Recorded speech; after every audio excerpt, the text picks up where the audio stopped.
Now, as we talk about uprisings and rebellion and wars that have been going on in the world, as we see peace deals fail, diplomacy falls short, some are calling not to work within this framework, but for a total overhaul of society and of culture. The Venus Project is one of those. They're pushing for a sustainable new world civilization unlike any other before. That's their claim. Roxanne Meadows from the Venus Project is here to talk about it. Hi, Roxanne. Thanks for being here. So the Venus Project wants a world where war, poverty, hunger, debt, human suffering are not only avoidable, but completely unacceptable. Sounds great. How could that possibly work?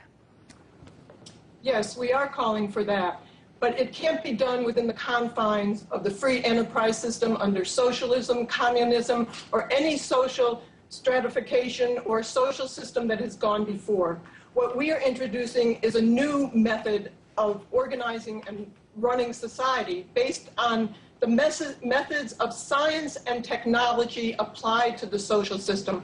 I'm not talking about scientists, because they've been conditioned in this system just like anybody else. They can be used to make weapons and bombs and abused in this way. So we are talking about what we call a resource-based economy.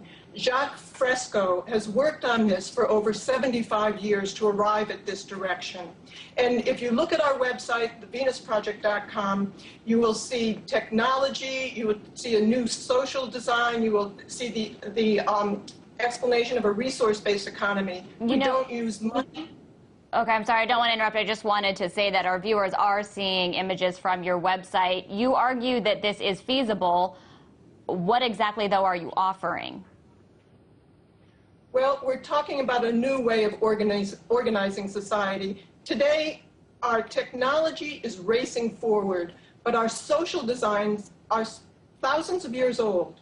And they are not keeping up with our ability to produce abundance with the intelligent management of our resources and our technology. You can't do that within the monetary system. There is just too much corruption. The system breeds by promoting scarcity. We're talking about promoting abundance, and we can still do that. We still have the resources to do that. So we're talking about a system where you don't need money. You don't need barter, credit, or servitude of any kind. We can organize society, organize our resources on a global scale. It has to be global. As long as few nations control most of the Earth's resources, you're going to have insurmountable problems. It really has to take care of the needs of everyone. And as I'm saying, we can do that. We have the technology. We maybe couldn't have done it 100 years ago, but today we can do something like that. We can update our social system to fit in with our technological ability. Okay, I want to get a little bit more into that if we have time, but I do want to ask, aside from money and capital, which you argue you would not use, we are in the United States under a two-party political system, and we're, of course, gearing up for presidential campaigns now. So aside from the money portion, which is a total overhaul, what are you offering that isn't already part of a liberal agenda or a conservative agenda? Has nothing to do with that.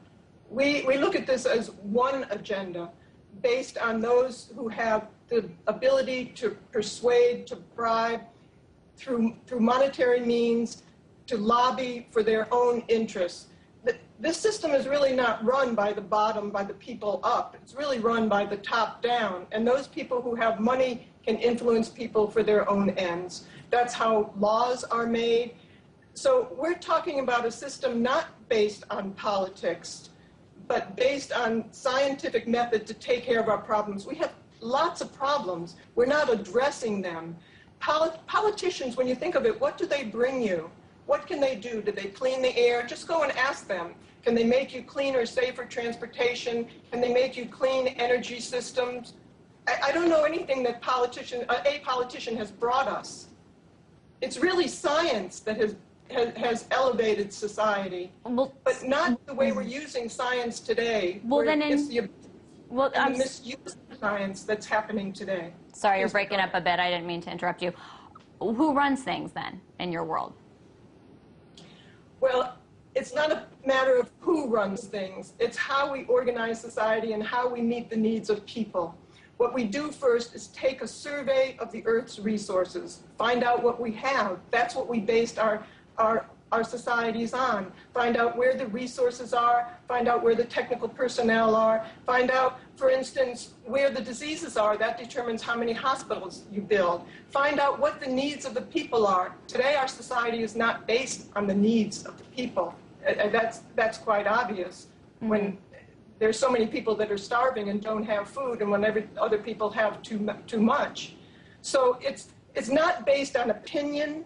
It's not based on differential advantage. It's based on the needs of the people. And that's very different, as I mentioned, than today. Because today, the society is based on wealth, property, and power. It sounds like science, but it also sounds like kind of a utopic vision of things without any kind of leadership at the top down.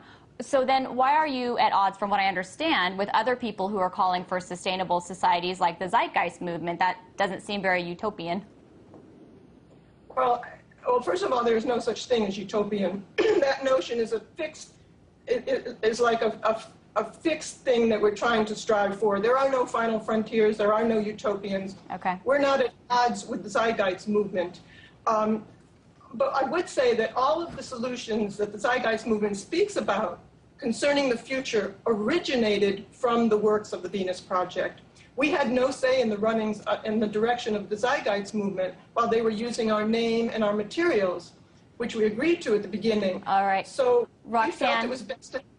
I'm so Yes. sorry. Unfortunately, we're out of time. I do appreciate you explaining that and coming on to tell us about the Venus Project. That was Roxanne Meadows.